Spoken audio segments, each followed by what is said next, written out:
Hello, it's Wisdom Wednesday once again, and we're here with Dr. FineGrit to present to you episode number 20, Every Brick Has a Story. Hey, Darren, you want to tell us a little bit more about this episode and what you have in store for us? Yeah, absolutely. Thanks again, Laura. You've been manning the station very well. We're all full of puns, aren't we? Anyway, just wanted to throw out some new ideas. Concrete bricks, clay bricks, and a really fancy rock. So those are the three items today. I do take a lot of feedback from everyone, and this is actually a pretty hot topic. I've talked to several customers, especially right now with the summer. Everyone's doing outdoor work, so it's a very hot topic. So we're going to cover that in depth, and any questions, we'll have a Q&A afterwards. And then also what I've been adding on is a tip of the week, okay? Like I said, we're all puns, aren't we? The tip of the week.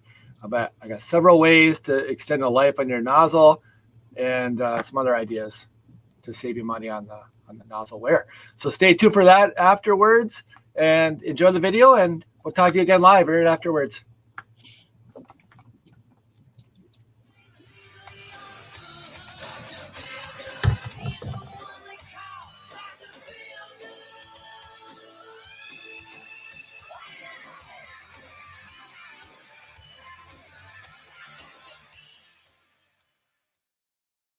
Hello, everyone. Welcome back to Wisdom Wednesday. Dr. FineGrit here once again for you.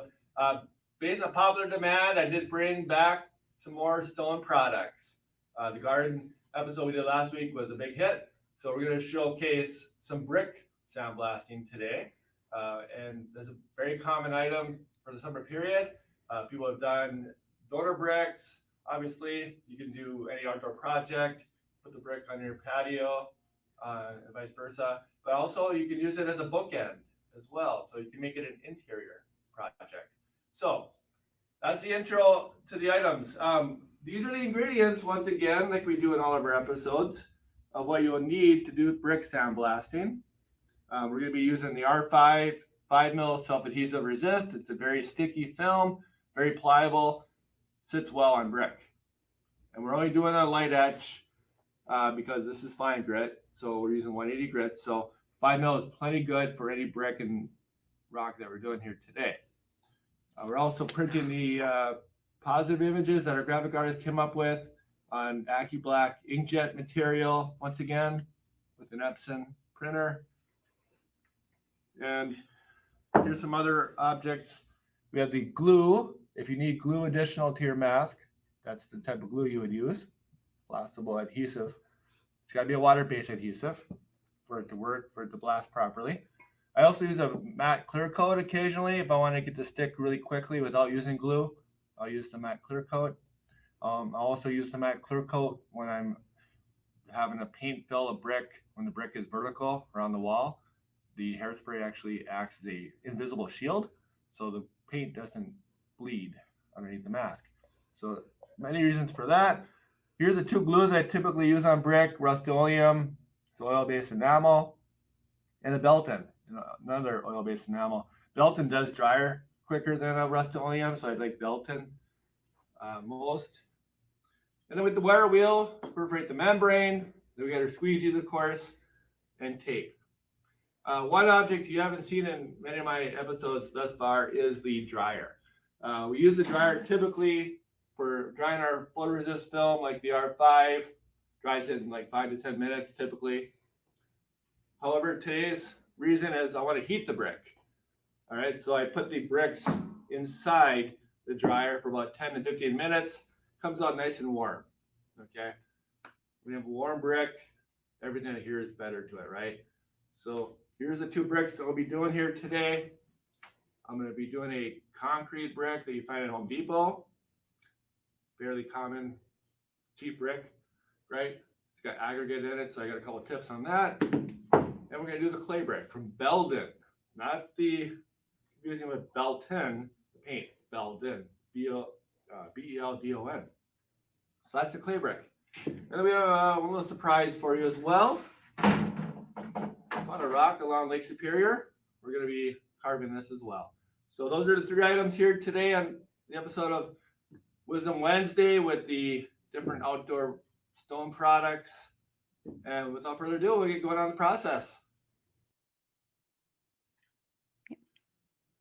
All right, so I showed you a lot of ceramic, glass, different stone products that are polished. Now, when you work with brick, you're working with a couple different things.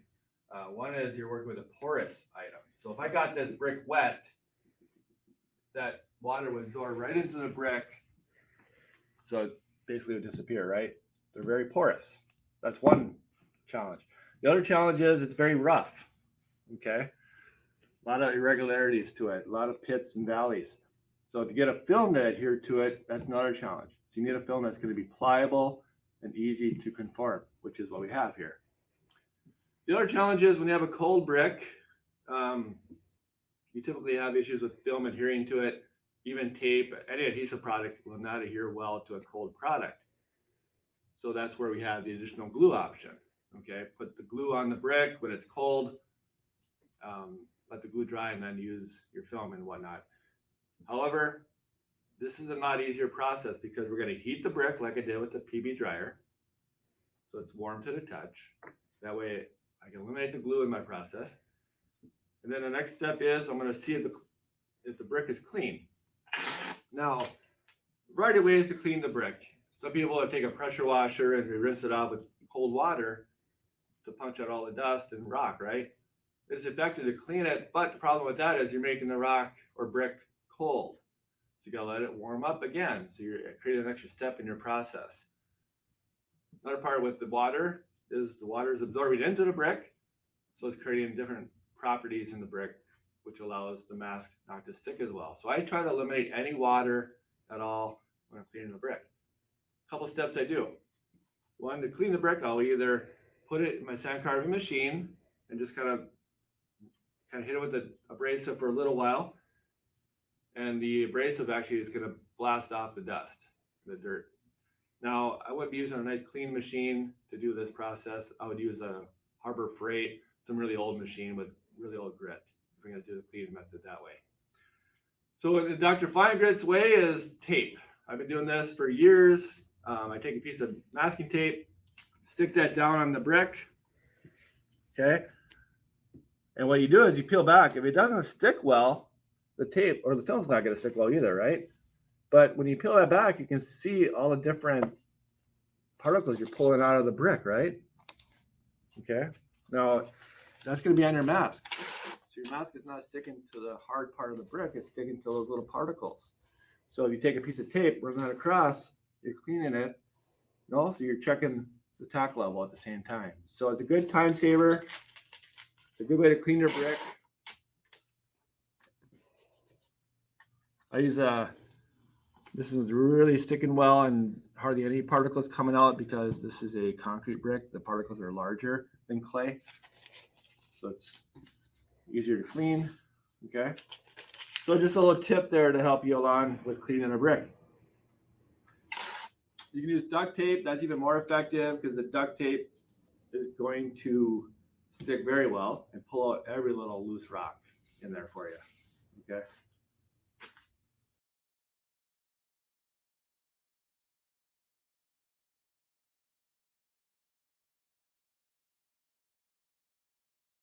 Guys that do this for a living, what they do is they dabble in a bunch of stencil filler to cover up all the irregularities. They apply their stencil and go for everything. But the problem with that is all the lead time, the drying time, the blasting time, the removal time. It's enormous. So if you do these tips and tricks, your brick blasting is cut down in many, many minutes. So I got my brick cleaned. Now it's a matter of putting my stencil on there. Okay, this is our 5.5mm resist. So lay that on there. I'm going to put them on all three items just to show you what we're going to be doing here. Okay. Now, when you work with these bricks, even though I clean them very well, you're going to have challenges where you get the film stuck, but then the carrier release might be a challenge.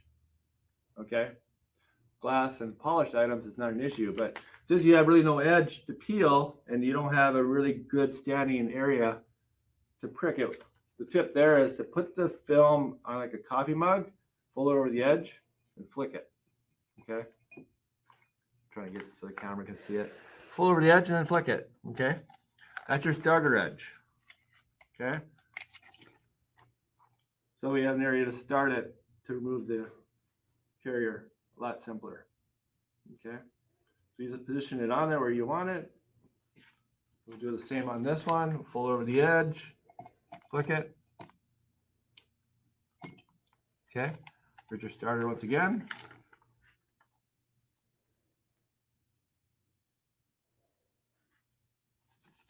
Okay, and then the same thing goes for the rock.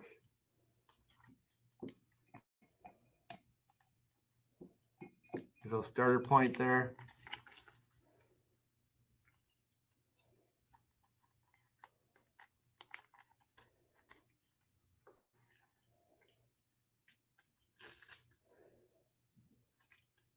All right. So we go, let's start on the rock, for example. So if I pull back, see, it's not going to adhere very well to the irregularity because the carrier is on there, right? So you peel that off. And then you can position it where you want it. You can get it to conform anywhere on this rock.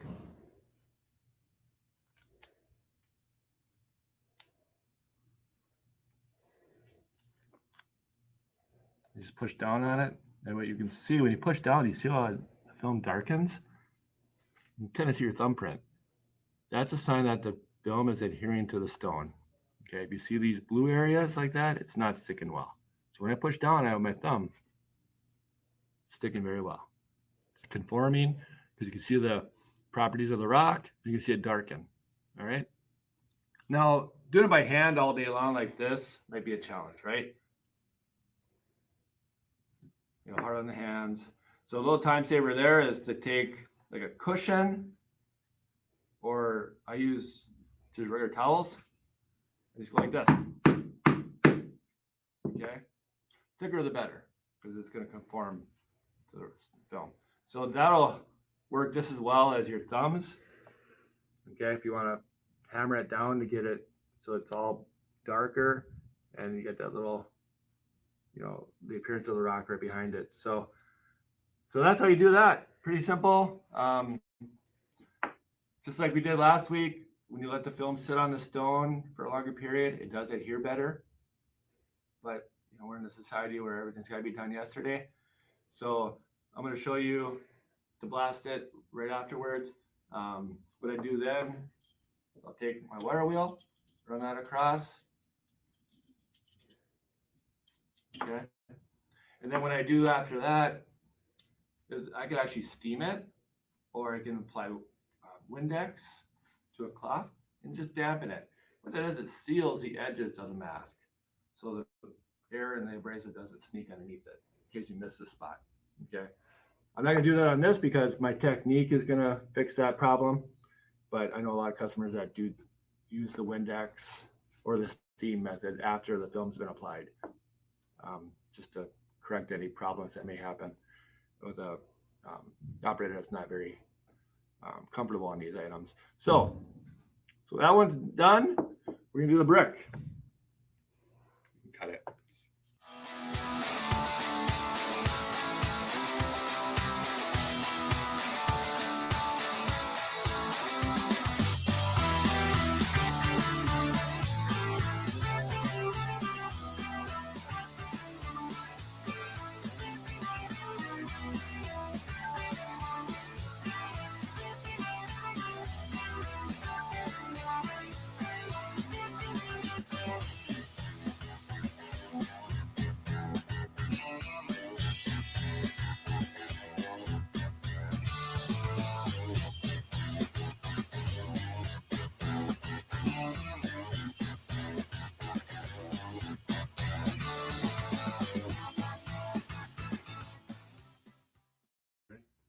So I removed the carrier sheet on the film. Now what you do is run your wire wheel across the membrane area, perforates all the air bubbles.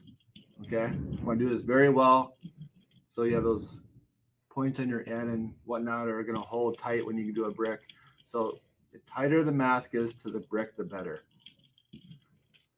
One method I want to mention is when you heat the brick, I have customers that use a torch, and they run the torch across it. And you got to be safe. You got to know how to use one, of course. But what that does is it burns the dust and cleans it and heats it all at the same time, right? So it's just another method to heat your brick. But again, I recommend more of an oven or just put the brick outside on a hot day. All right. So the wear wheel goes across, perforates the membrane. Now, I mentioned another tip here because I'm not using any additional glue, right? Because I don't want to have extra cleanup later on. I don't want to slow down my process. So what I do, if I have like a little point on a K and whatnot, you got a lot of areas that could lift up if your technique isn't correct on the blaster. Or maybe there's a rock aggregate right behind it that'll fall or drop out. So you want to have a good adhering mass. So what I do is I just dampen a rag. You can also put it in Windex. Okay. You just kind of dampen it, push down on it like this. And what that does is it creates an extra adhesive, what do you call it? Activating the adhesive to make it more aggressive along the edges. Okay. Because the membrane is not there, right? So as I push on it, moisture is getting on the outer ring. So it's going to stick very well. All right. Little time saver, little extra tip there. Okay. This is when you have fine tips. Okay. If you have rounded tips, you won't need to do it this way. Okay. Just for the very sharp points that you should do this method with. Okay. So try to find fonts that are more favorable on a brick, like Cooper Graphics or any of those curvy fonts instead of the point fonts like Arial's. You'll have better success with those. All right. So that one's all settled in. Now, what you could do as well is put tape around the edges just to keep that tradition going. Obviously, when the sand hits out here, it's just going to clean it. It's not going to etch it, but it's still good. A little tape on there just to give it a little comfort level, right? Yeah, so this is again a clay brick from Belden, RFI photoresist film. I did apply a little moisture to the film to get it to stick better. I heated the brick slightly to give it more adhere quality. I also used a wire wheel and then dampened the film afterwards with just a clean damp rag to give it even better adhesion. So again, no glue additional. That way my cleanup is a lot quicker. So as you notice here, I didn't put any tape on the edges. You let those loose. Because sometimes if the film is not adhering well to the side of the brick, when you put tape over that mask, what's going to happen is the tape comes up. So you have a little restrictive area for the abrasive to go, right? So if it buckles up, then the abrasive hits that wall, comes back in your etching area. You could double up in your sand carving time, but also you could lift the mask off as well because it's in the air, it's going to be lifted off. So no tape on the edges. Just have an oversized mask like I did here. Okay, better results.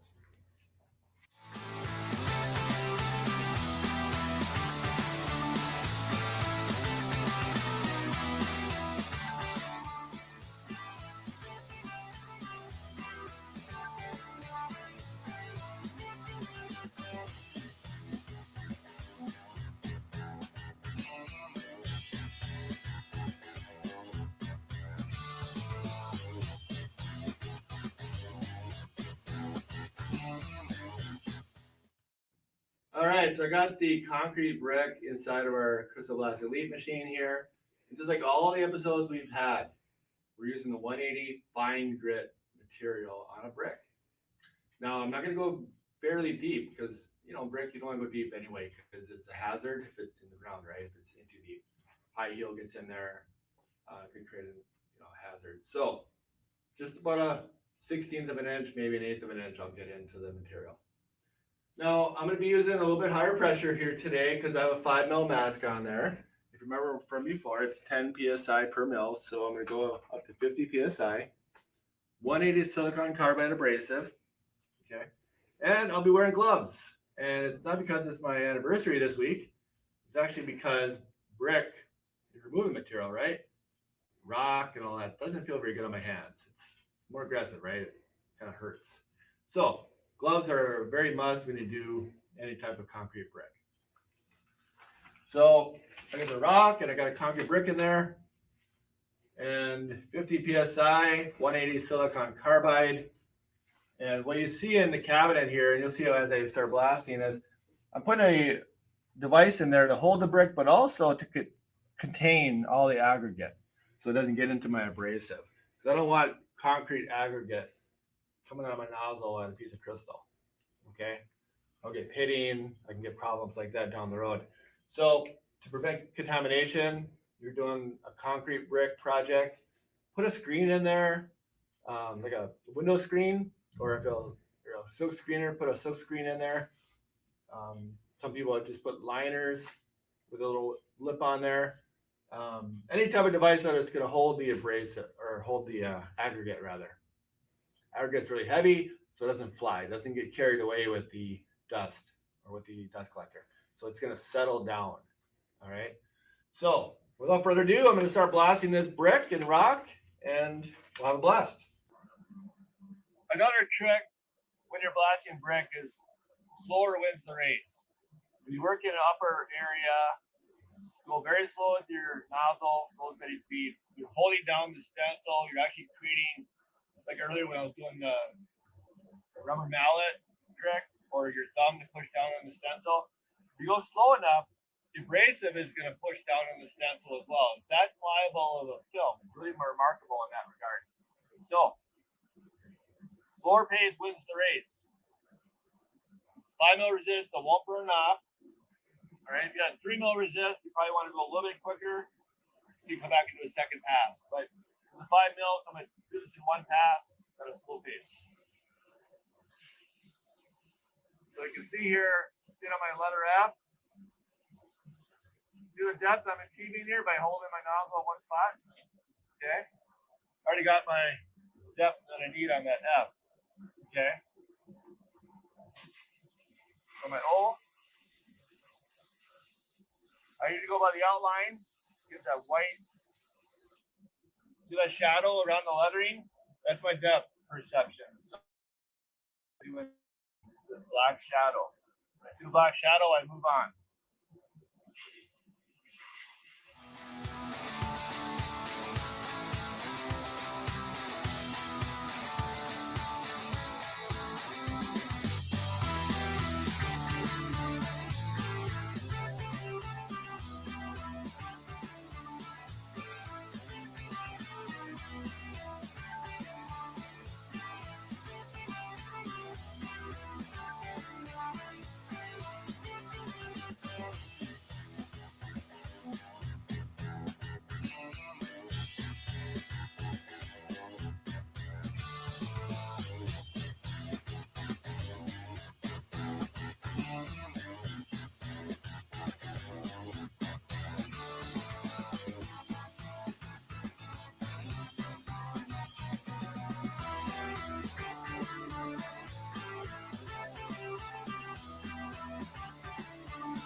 So carving's complete. I used an air gun to rinse out the dust, so the paint's going to adhere better. And the next step is leave the mask on, and we're going to run it to the paint booth. I'm going to spray with Belton black enamel.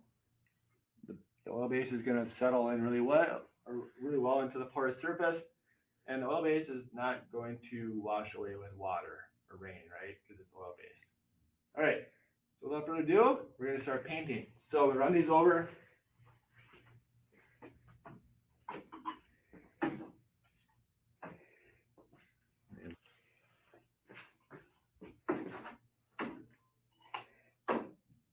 So the Belton premium paint. Now I'm settling the brick flat, so I don't need to use the clear coat or the hairspray trick. All right, so it's not going to bleed because it's laying flat.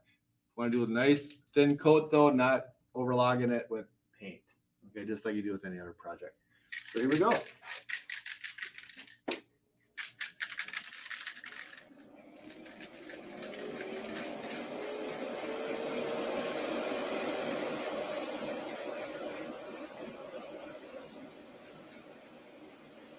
I'm working with brick.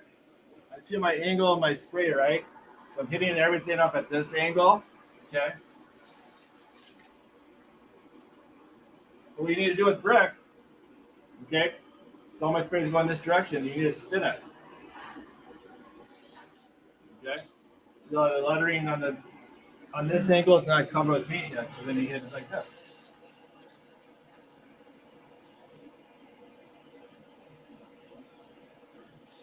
There you go. There you have it. That's a brick being color filled. That's being dried.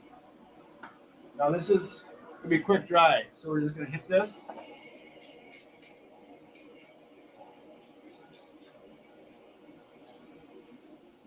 There you have it.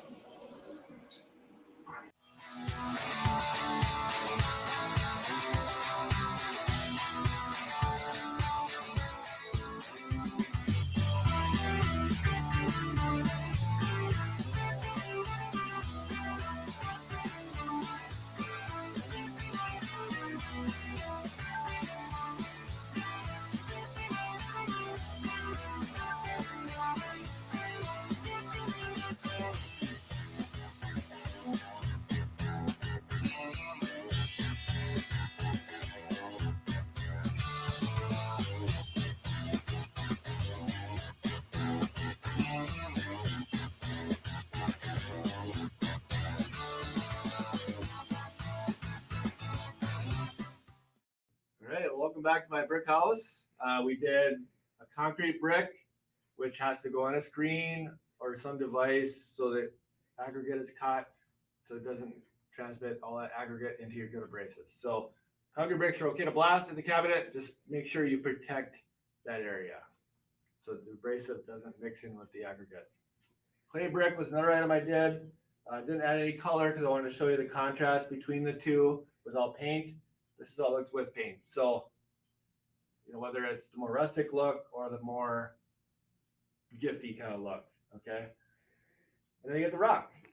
Just a regular rock off the lakeshore, sand carve that deep, got a good color fill in there. Now, the tip when you're working with, you know, brick and rock, if you're putting it indoors, make sure you protect the bottom. Okay, we have this felt material that we throw on the bottom for display purposes. It's a good way to gift your rock as well. So when your customer receives it, they can put it on their shelf. They can use it as a paperweight and so forth. Okay, so those are the items that we've covered today. If you have any questions, you know, make sure you contact me. Now we're on to next week. I'm excited about this one as well. This is a more outdoors type product as well. Hooked on sand carving. I've always said over the years of my classes that sand carving is very addictive. Once you start, you can't stop. All right. And that's what we're going to cover is some of the items that are easily sand carvable and color filled like you see here. This is a Yeti item, sand carved and color filled. So we'll cover the Yeti line. We're going to cover some of the Polar Camel line from JDS Industries. I'll cover a couple black. And then we're going to cover a carving of the white coating to get to the matte finish black beneath it. So I'm going to show you I can get 3 different colors on the same mug. Okay. So those are hooked on sand carving for our next episode. Until then, have a blast and blast with confidence.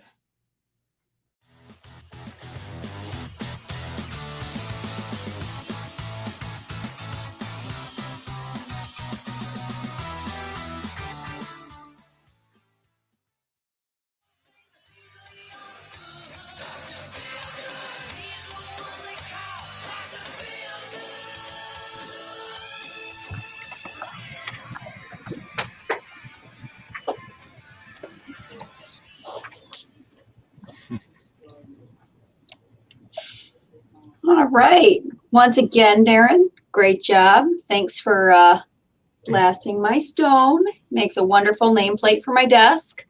So Absolutely. My pleasure. Rock on. definitely. Yeah. And now you said something about a tip.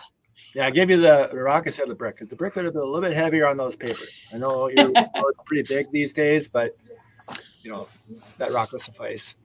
But yeah, I did have a tip for the end, like I promised, and here it is.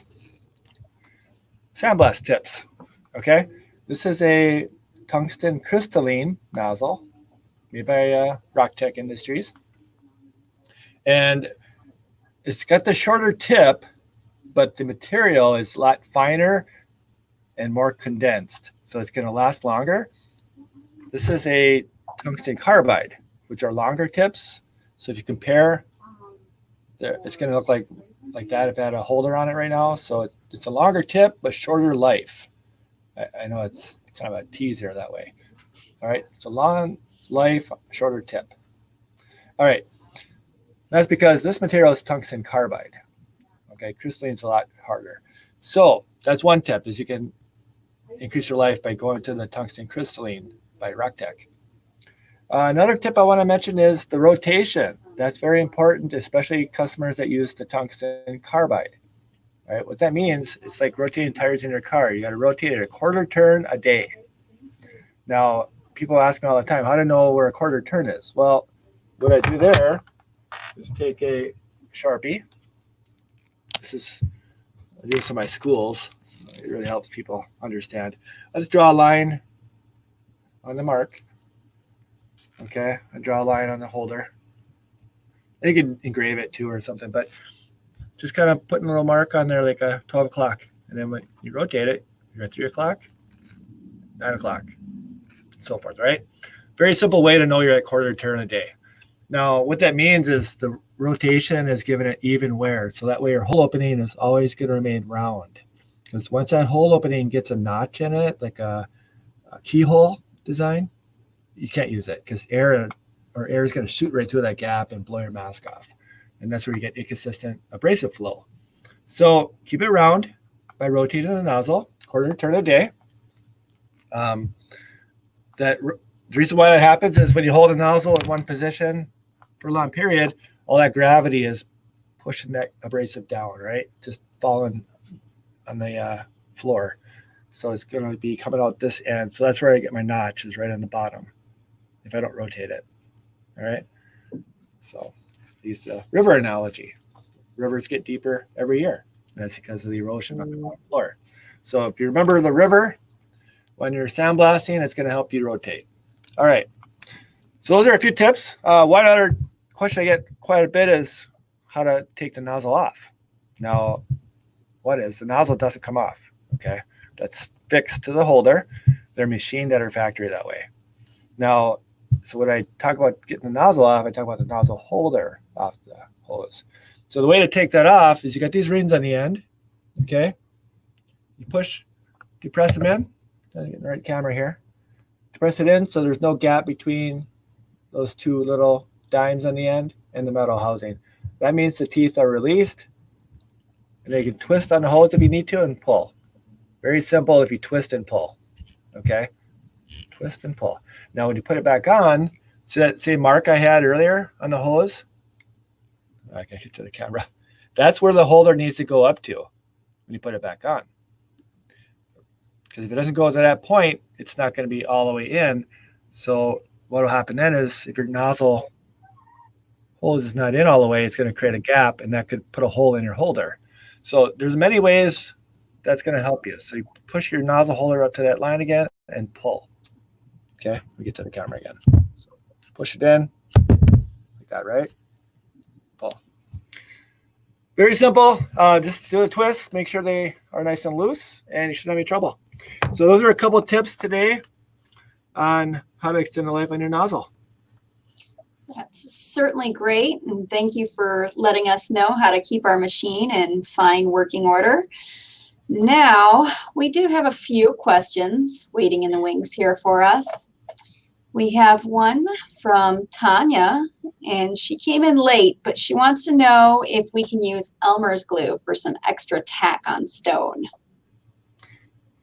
Tanya might have taken one of my classes in the past because that actually, Elmer's glue is a water-based adhesive. Okay. We know that as a kid, right? Because people eat Elmer's glue. You know, they don't get sick from it. Well, don't do that, by the way.